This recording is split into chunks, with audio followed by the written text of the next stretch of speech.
Let me say welcome, MAFMA members. This is our continuing series of webinars that actually our energy team put together for us to address Executive Order 594 subject matter. And it's been going very good. We recorded the previous ones, the previous three, and they are posted on our MAFMA training webpage if you want to catch up on them. Plus, there's other information there too. With that, I think I'm going to turn this over to Krista and from our energy team, and she can introduce Tim and speak a little bit to you. Great. Thank you, Tom. Hi, everybody. Krista Lillis, I'm the Deputy Director here, the Energy Group at DCAM. Two things. Tim is going to be giving a great overview of resilience and resilient planning at DCAM and throughout the Commonwealth. I bet a number of you have faced some issues with climate change at your facilities. So he's going to give a great overview. We did have another speaker that we were hoping to bring in, but they had a conflict. So it may go a little shorter than expected. But it is a great presentation. Just some background on Tim. He also did our CEI presentation and on metering and energy data and how to use that at your facilities. Tim is a resilience planner and an energy project manager with the Energy Efficiency and Sustainable Buildings Group at DCAM. As a resilience planner, Tim works on using scientific tools to understand the risks posed by extreme weather and climate change to individual buildings. And he likes to make that information available to facilities teams such as yourself. He wants to make sure in this presentation and throughout his work that it's aimed at ensuring the best available climate science is used for facilities management and ensuring future construction projects are taking that into account.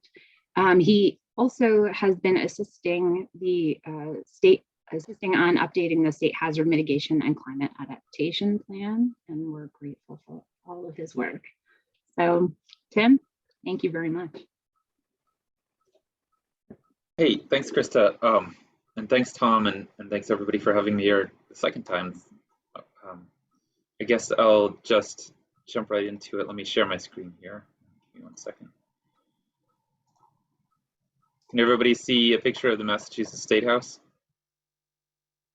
Awesome. Yes. Okay, so this is from my favorite news source, The Onion. Atlantic Ocean excited to move into beautiful beachfront mansion soon. The ocean noted, however, that it might make some cosmetic changes, move a few walls, make it more of an open plan type of space. So all kidding aside, so this is a picture of the nor'easter in downtown Boston in March of 2018. That's not pooling storm water that you see there, that's the Atlantic Ocean. So you can see it's going right up to the T-stop. You're probably already aware that there are 2 stories that go down below ground before you get to the actual train tracks. So this kind of flooding is a serious risk to the state's infrastructure. So when we talk about climate-related disasters, we're not necessarily just talking about things that are going to happen in the future, but also stuff that's already happening right now. As you can see in this picture, severe storms are one of the effects of climate change. So one of the things I want to say right off the bat is that I'm not a climatologist. I don't understand all of the science behind climate change, etc. I know that it's happening and that it affects everybody. The reason that I think it's important to say that is that there's a lot of people out there for whom the really pressing question that needs to be answered is, how is this going to affect us and what do we need to do? So certainly the question that facilities in Massachusetts are facing is, how is this going to affect our specific building? And that's the question that we're trying to answer based on the best available information. So the state owns something like 9,000 buildings. There's a lot of different facilities teams around the state. There are universities, courthouses, prisons, etc. Every one of them has a different has different needs with respect to these kinds of natural hazards. So the answer to this question is going to be different for everyone. The effects of climate change that we're seeing also vary pretty widely across the state geographically. So some buildings are near the water, they're more at risk of flooding. Other buildings are not. Storms and wind vary by location. Even rising temperatures are not uniform across the state. They vary based on proximity to the water and the urban heat island effect, where temperatures are generally higher in cities. So if you're a facilities team and you're trying to figure out how do I plan for this, there's really no simple answer that we can apply to every site in Massachusetts, unfortunately. So that said, what we have to figure out is, on a large scale, how do we get high quality site specific information on resilience and natural hazards into the hands of people who need it to make decisions, namely facilities teams and project managers who plan projects. So how can we get them the best answer that we can? Just a quick overview of what we're going to talk about today. We'll talk about DCAM's definition of resilience. We'll touch briefly on the Massachusetts state policy that makes what we're doing possible. We'll talk about the format of how we're doing these resilience site assessments and the tools that we're using.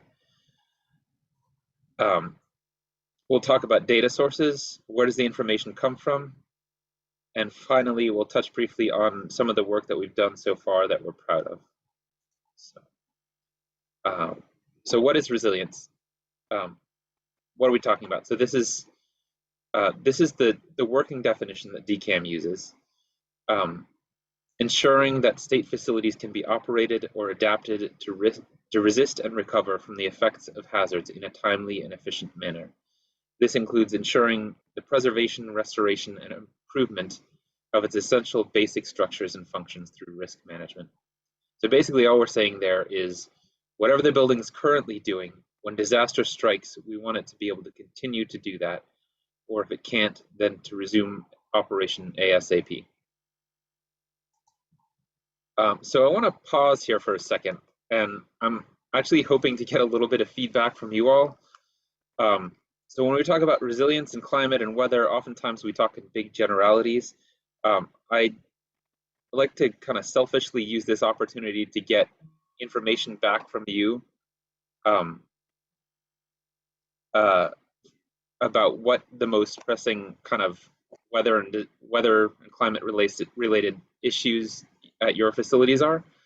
You don't have to unmute or raise your hand or anything, but if you could just enter in the chat anything either from this list or something else anything else that you can think of, really, that your facility faces or has faced a challenge, any kind of weather related problem.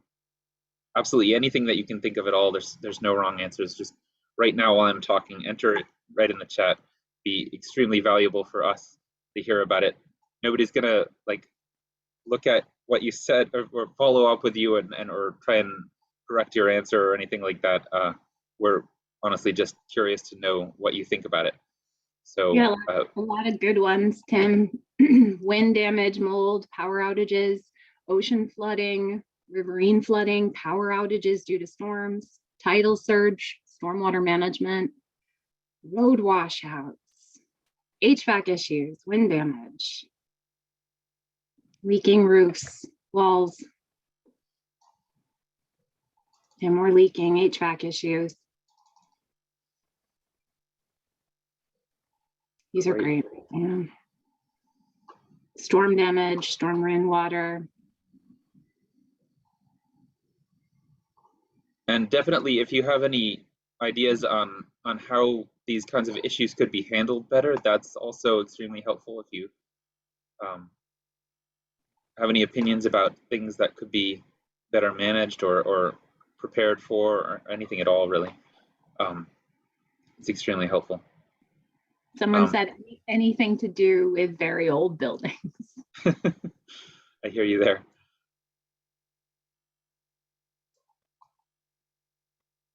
Okay, well, you're laughing. What's Sorry, somebody said their facility's on a peninsula. You don't need to worry at all.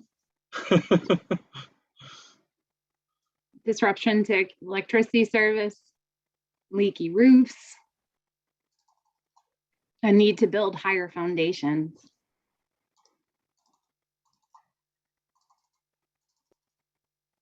Higher foundations, that's a good one. That's a really good observation.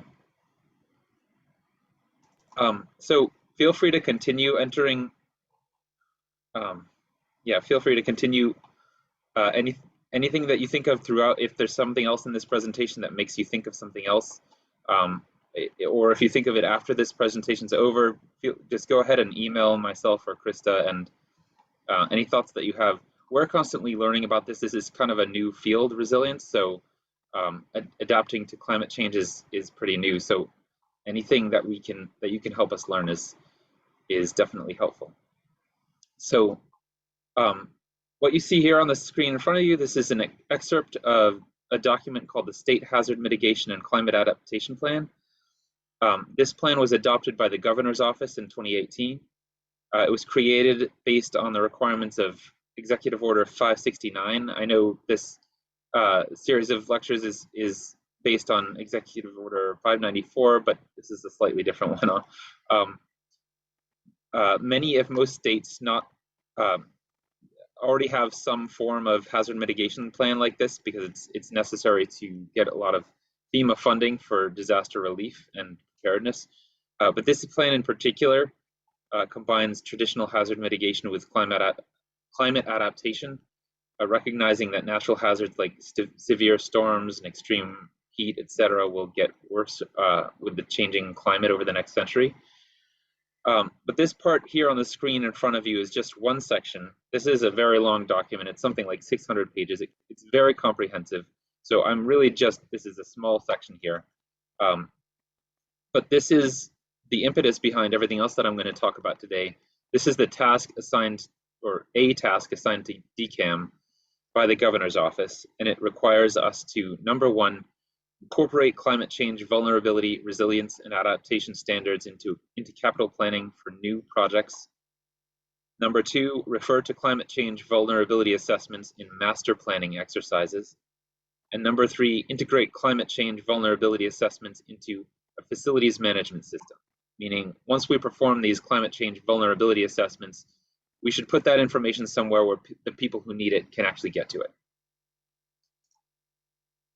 So how do we do all that? Because that task is so comprehensive and broad that it covers most of the work that DCAM already does. What we're trying to do is develop a system to conduct site-specific vulnerability assessments and incorporate those assessments into a database where they can be easily accessed namely by facilities teams and DCAM project managers. So the first step we're taking in this process is to create a web-based form for gathering that information, and then use that system to gather information about each building. This will be done every time a project is initiated. So every time there's a new project, be gathering new information about that building. And then that information will automatically upload into CAMIS, since most of our facilities already have access to and hopefully use CAMIS. That it makes the most sense to just go with what we already have. And then lastly, since we conduct this assessment every time there's a project, the information on a building will be updated. There's a new project at that building in the future, so it's live data. We don't just do it once and be done with it. We recognize that this is evolving and we need to keep updating and making sure that the information we have is still correct and complete. So, excuse me. These are the primary threats that we worry about in Massachusetts. This is definitely not an exhaustive list.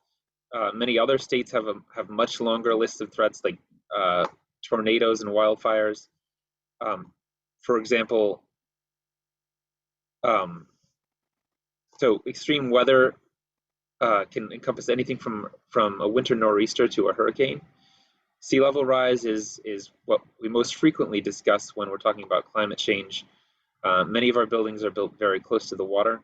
Rainfall can cause additional flooding and water damage in aging buildings, even if they're not. I think a lot of people mentioned this in the chat. even if they're not built close to the water, even if they're not in the floodplain. And finally, extreme heat. I'll talk about that more in just a second. So what you're seeing here is part of a draft of the data collection form. So remember, we're trying to answer the question, how is this going to affect us at our specific building? So the goal here is to establish a repeatable process for gathering resilience information about each site. We're still working on developing the web-based form, so this is kind of a nascent effort, but this is a form that either a contractor visiting the site or a member of the facilities team can easily pull up on their phone or another device, enter their information, and it will be automatically saved in Canvas. So I won't talk about every single question in this form, but I want to highlight just a couple here. Certain questions are best answered by experienced facility teams members. The question, has there been any past property damage from hazards at this site, it's obviously best answered by somebody who knows that site very well, and I think you all just kind of proved that that's an excellent source of information because you know exactly what's going on at your buildings. So if there's institutional knowledge like water always pools in this particular area or something like that, that's information that we want to be able to access and then put here so that anybody can see that information. Then questions like, does this site house an immovable residential population? That's a little bit easier to answer, but it's very important. So this question deals with criticality. And when I say criticality, I mean how severe an impact is it going to have if a building can no longer function? So for example, we would take a very different approach to something like a prison or a nursing home than we do to an office building, which if it loses power for 24 hours, everyone can just go home. That's not true at a prison. And then another similar question, is this an essential 24-hour facility? For example, a police station or fire safety or a hospital that really can't be interrupted because during a natural disaster, maybe when they're needed most. This is another section of the form which deals with extreme heat events. One thing I want to say about that is that heat is the deadliest of all natural hazards. We don't discuss it as much as flooding and some other things that show up in the news a little more often, but more people die of the heat than die of earthquakes, hurricanes, floods, tornadoes, and wildfires combined. So what we're trying to establish here is whether a building is equipped with air conditioning, how much we can expect the climate to heat up at this location over the next few decades, and how frequently the site will be experiencing extreme heat events. In Boston, currently we expect about 10 to 15 days a year above 90 degrees. That's the official line. However, this past summer, Boston experienced 24 days over 90 degrees. And climate science is predicting that by 2050, we can expect something like 50 days per year, and then by the end of the century, possibly much more than that. So by the way, I'm using Boston as an example here, but this tool is designed for use across the entire state. So the questions are general. The answers will be different everywhere. One of the things that rising temperatures have highlighted for us is that it's normal for prison facilities to not have air conditioning. So to be fair, most residential buildings in the Northeast never had air conditioning until more recently. The issue of prisons is especially important because, like we said earlier, if there's an emergency, we can't just send everybody home. So in addition to that, to jump back to Executive Order 594, if you're considering adding air conditioning to a building, you may want to think about using heat pumps that can do both heating and cooling, since those will also help the state meet decarbonization goals for EO 594. Sea level rise. So Massachusetts has plenty of coastline, plenty of buildings close to that coastline. Flooding is a major concern. You saw the image at the beginning of this presentation showing the flooded subway station. That's really only the tip of the iceberg in terms of our vulnerability to flooding.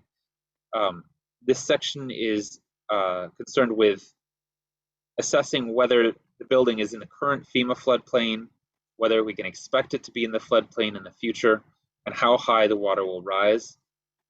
And then we're looking at moving critical equipment up out of the floodplain to higher elevations. Somebody mentioned building new buildings above the floodplain. That's an excellent idea. We also have a bunch of buildings that are already built that are in the floodplain now. So looking at how we can take the critical equipment, if it's, for example, located in a basement, and move it up to a higher level. So just to illustrate that last point, this is a picture of an emergency generator compared to the height of flooding. The red line is the height of a 500-year flood. The yellow and green lines are the height of flooding from a Category 2 and a Category 3 hurricane. So there's some issues with this is an emergency generator, but it may have some challenges during certain emergencies. Tim, can I interrupt for a second? We had 2 questions in the chat. Yeah.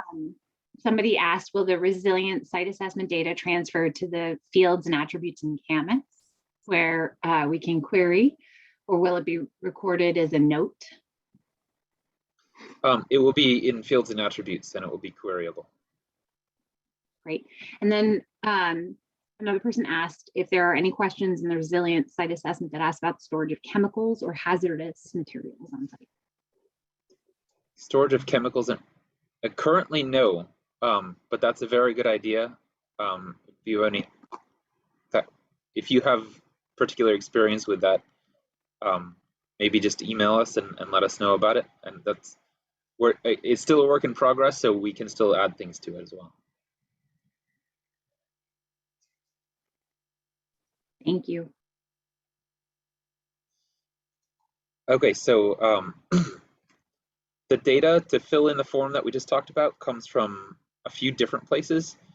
We'll talk to, so all of you facilities teams get the benefit of your experience. Survey on-site equipment like emergency generators and see whether there's a sprinkler system or not. There are some old buildings that don't have them.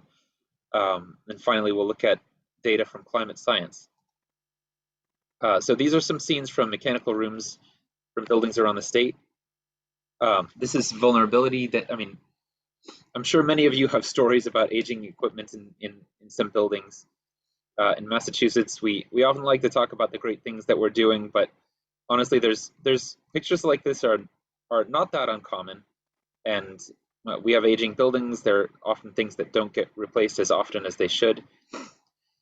Incidentally, these are the areas pictured here have been flooded, but what's interesting is that these campuses are located well outside the official floodplain. So flooding that occurs here is entirely due to rainfall and stormwater running into places that it's not supposed to go. So even if you have a facility that's not in the floodplain, it's up on a hill or something, you can still have flooding. There can be threats from that. So these are some more areas with stormwater damage. On the left, those are transformers located below ground. I think a lot of these issues are older and have been these have been remediated already. But the stormwater was entering these unsealed access hatches and causing flooding. I think they've been sealed now. And then, of course, there are plenty of leaky roofs. These are things that you can only see by going to a site and looking around or getting the benefit of somebody's experience who has done that. So whether it comes from somebody at DCAM or a contractor or facilities, somebody has to get out and get eyes on the site. So just a quick side note. Another thing that's come up a lot recently is problems with latent heat and humidity. So because of COVID, early in the pandemic, CDC was recommending increased outside air ventilation rates as much as possible, opening the outside air dampers all the way to 100%. That was actually based on data from the 2003 SARS outbreak, which is a very different virus, but it was the best information we had at the time. But the guidance, that guidance was from May of 2020, and it's now a little bit outdated. At the same time, this past summer was an extremely humid one, as everyone's aware. So that in some cases, there were buildings that had outside air dampers that were open all the way, and the HVAC system couldn't keep up with dehumidification. So there have been mold blooms in some of those buildings. I'm sure you've heard about them. A number of them have been in the Boston Globe. This has been happening all over the country. It's not just Massachusetts. If you're having issues with mold, you may want to look at reviewing HVAC operations, because if you try to fix a mold problem by adding even more outside air when the cooling system can't deal with it, then it's possible you may make the problem worse. There's actually not a ton of evidence that COVID-19 has ever been transmitted through an air return. That's not to say that it can't happen. It's not to say that adequate ventilation isn't a very good idea. It's just that it needs to be within what the system can handle. So the most recent ASHRAE guidance doesn't recommend opening the outside air dampers all the way. Among the recommendations they do make, what you see on the screen here, provide and maintain at least required minimum outdoor airflow rates for ventilation as specified by applicable codes and standards. So that's talking about ASHRAE 62.1 for ventilation rates for air quality in buildings. And then it also says maintain temperature and humidity design set points. So monitoring and limiting humidity is really key here. Outside air dampers should not remain open so wide that the system can't dehumidify the air. That's really the big takeaway. That's not all it says, and don't take my word for any of this. There's a link to the slide, a link in the slide to the most recent ASHRAE recommendations from their epidemic task force. It's from October of 2021. So anyway, in any case, these are all problems that we've never faced on this scale in Massachusetts anyway. Mold is not new, but the scale that we're seeing it is new, and climate change is playing a role in that. Finally, we're going to look at some mapping data from climate science. So it comes from a variety of sources, from FEMA, from NOAA, national laboratories, and then Massachusetts' own Woods Hole Science Group. So this is Boston. The red dots show state-owned buildings, and the green dots show other state-owned properties. So as you can see, there's a large amount right along the water. You can look up your own building on this map. There's a link at the bottom of the slide, and see how various climate and weather hazards will affect your building over the next century. This is the 1% flood in Boston according to FEMA. So the 1% flood is just the flood that has a 1% chance of happening in any given year, also commonly referred to as the 100-year flood. This is flood inundation from hurricanes. The yellow shows flooding from a Category 1 hurricane, and the red shows flooding from a Category 4 hurricane, and the orange is everything in between. The worst hurricane we've had ever make landfall in Massachusetts is a Category 3. Then this map shows up to 6 feet of sea level rise in Boston, according to the National Oceanographic and Atmospheric Administration, NOAA. So we can start to see just how vulnerable we are to the ocean. You know, exactly what, how many feet of sea level rise is, nobody really knows. Nobody knows the future. It's estimated somewhere between 2.5 and as much as, on the extreme end, 10 feet. But it's kind of, nobody knows for sure. So I just wanted to add that the document that I talked about earlier, the State Hazard Mitigation and Climate Adaptation Plan, that has kind of guidelines for what we're planning for. We don't know exactly what's going to happen, but this is what we're going to plan for. Expectations of how high the sea level is going to rise. And that varies based on your location as well. So then the question that we have to ask is, what happens if the sea level rises and then there's also a 1% flood event on top of that? So the good people at Woods Hole Science Group, which is a private science group in Massachusetts, they put together what's known as the Massachusetts Coast Flood Risk Model. And this is the gold standard as far as planning for flooding due to sea level rise. And it does exactly that. So it will show a number of scenarios, what flooding is predicted to happen in 2030, 2050, 2070. This that you see on the screen is what's predicted if there's a 1% flood event in 2070. So at this point, Boston is really an archipelago. You can see downtown Boston. There's this South Boston are separate islands. Where I live in the Northeast in Revere is another island. Dorchester has pretty much become part of the harbor. This is not a permanent situation. It's during a storm event, but still. And we do see that economically vulnerable communities are often affected the most because many of them are built in land that's been filled in from the ocean. So what are we doing about all that? So this is an example of a master plan for a site with extremely high flood risks.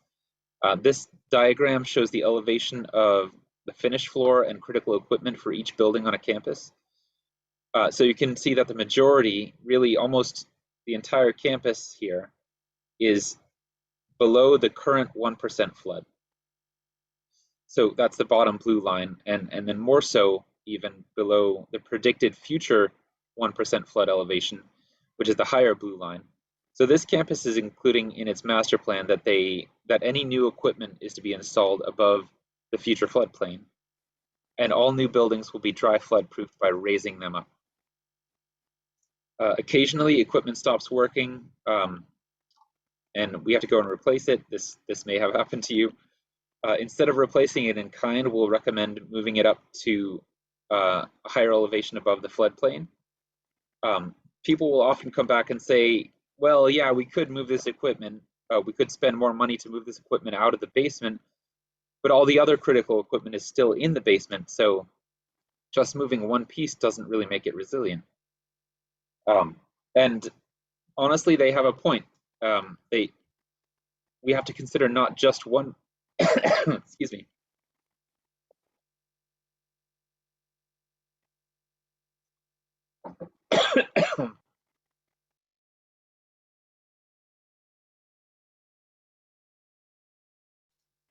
Excuse me.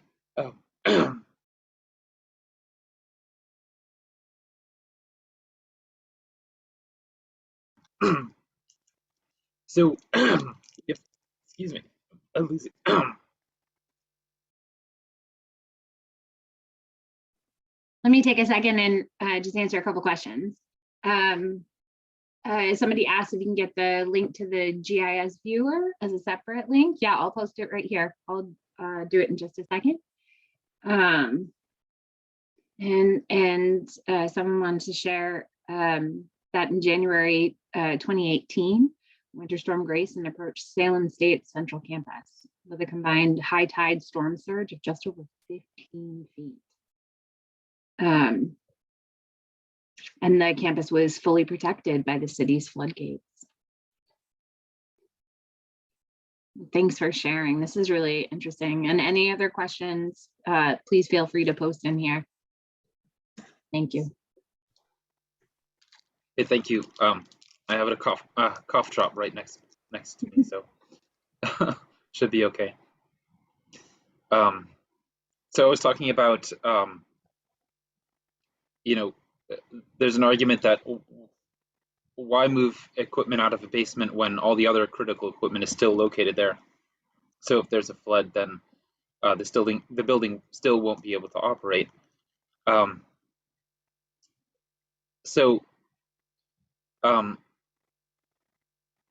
We're finding that it's beneficial to build resilience into master plans like this so that excuse me, it can serve as a guide for all future projects so that facilities teams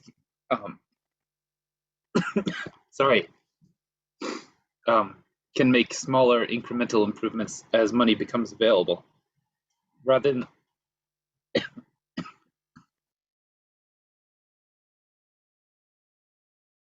I'm so sorry, everyone. It's just the air is really dry in my house. Rather than trying to do everything at once. So finally, a couple success stories. The picture on the left shows a switchgear that was located below sea level at a building on the coast. and it was relocated to above the floodplain.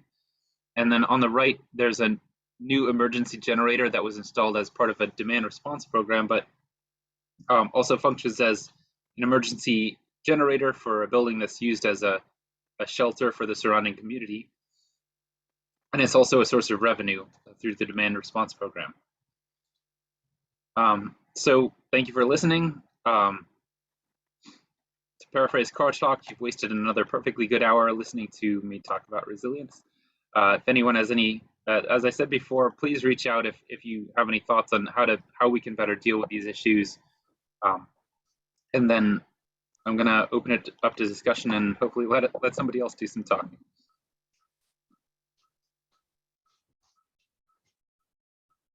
Feel free to. Oh, sorry, go ahead, Tom. No, I was just gonna say, feel free to put in some chat comments, and Krista and Tim can field them. Someone asked, could we get the link for the ASHRAE COVID-19 guidelines that I'm actually trying to grab them out of your slide deck. And then somebody asked how much of resilience is finding its way into building codes?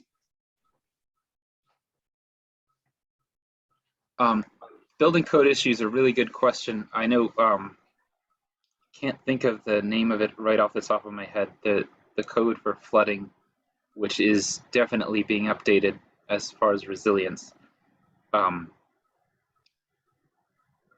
It's eluding me at the moment. But I think they're slowly making their way into the code, but it's a relatively new thing, and we're trying to predict the future, so there's always big question marks about it.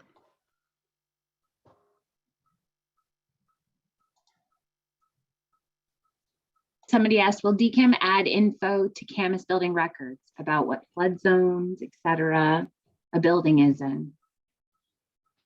Yes, that's definitely something that we're trying to do with the resilience site assessment that I was showing. Is many of the questions that are asked there have to do with what flood zones they're currently in. Those should eventually show up as a separate field in Camas. So you can look at a building and see right in that building record, this building is in the 100-year floodplain, or this building is vulnerable to, say, 3 feet of sea level rise. And that will be right there and queryable. There's there's quite a number of questions that are involved in the assessment. And you should also be able to, from DCAM's perspective, query which buildings have vulnerabilities to specific threats. So say you wanted to find all the buildings that are vulnerable to flooding, you would be able to do that, or all the buildings that are in the FEMA 100-year floodplain. Krista just posted the link to the ASHRAE resources for COVID-19 ventilation guidelines as well. And there's the GIS one for folks to see.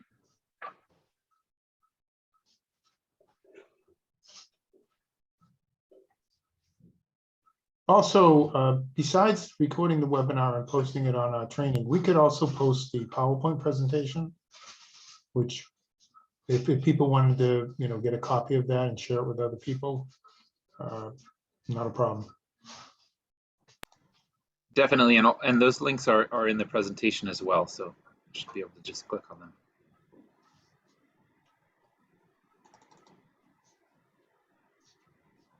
Somebody asked, is DCAM pursuing a better link to spatial data to Camas? I love these Camas questions, everyone. Everybody here at OFMM and DCAM is very happy about this. So when you say spatial data, is that referring to GIS? Okay. Yeah. Yeah, I think part of the plan is that, so we have this assessment form that I showed, but that's kind of an intermediary step, and we might try to just cut out the middleman and just have a way to read data directly from GIS to Camus. We know that it's doable. It's just a little bit of a complicated process. So trying to get all our ducks in a row to set up the fields in Camus so that we can make that happen. And I do know, kidding aside, we are all working on making sure that we get some more of this data into Camus so that facility managers like yourselves do have access to more of this, and we can share back and forth.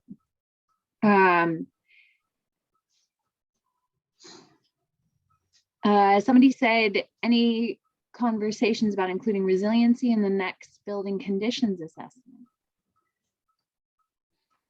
Yes. So the sort of facility conditions assessment project typology that DCAM does is kind of a unique one where there's no actual work performed, but we are starting to integrate this data gathering and resilience assessment into that process as well. So like I said, it's something that would be performed as a project is initiated, and that would include a facilities conditions assessment project.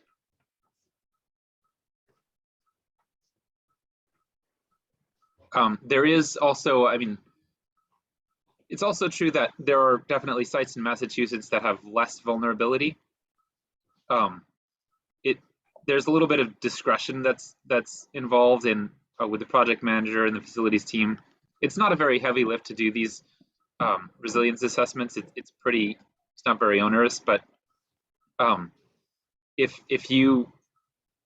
the project manager were to make the determination that it's not necessary for a particular site, then that's always an option as well. And if you want to just go ahead and do it when there is no project, that's also an option. If you feel that you have a building that's particularly vulnerable and you want to make sure that that information has been gathered and in Camus, you will be able to do that.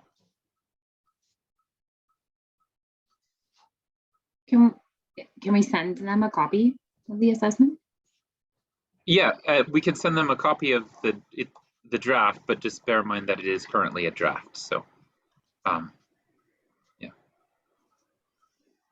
What would be the easiest way to do that?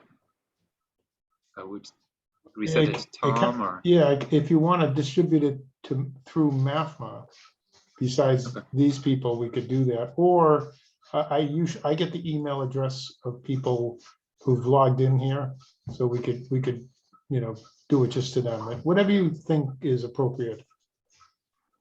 Okay. Yeah. Somebody said they would love to have a copy. Great.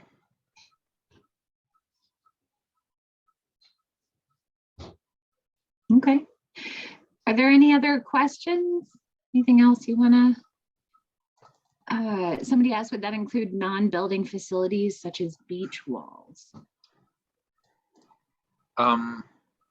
So currently we're only looking at things that are considered buildings, which I'm told by the Camus team means that it has 4 walls and a roof. So probably not beach walls, but beach walls are kind of intrinsically involved in resilience anyway. So I would think that if any work was being done on that, they would take that into consideration. Somebody just made a comment that it might be good to include in master plans as well. Master plans, absolutely. Very good point. And wanted to thank you for a great training. Thank you. Thank you. Just a reminder to everybody, Tom mentioned at the start of this that this was an extension of Executive Order 594. If anybody's looking for additional training on that executive order, their DOER puts them online. They're a very nice resource for trainings about the executive order. I just put the link in the chat. And thanks again, Tim. This was great. And thanks, everybody. Yes, thanks, Krista. Thank you, Tim. Just an announcement. So we're going to take a little break during the winter time. I'm sure everybody will be busy with snow and things like that. Our next session will be scheduled in March, and we'll send everything out on the listserv for signing up and viewing. Also, I will be posting this webinar recording on the MAFMA training webpage in a little while. So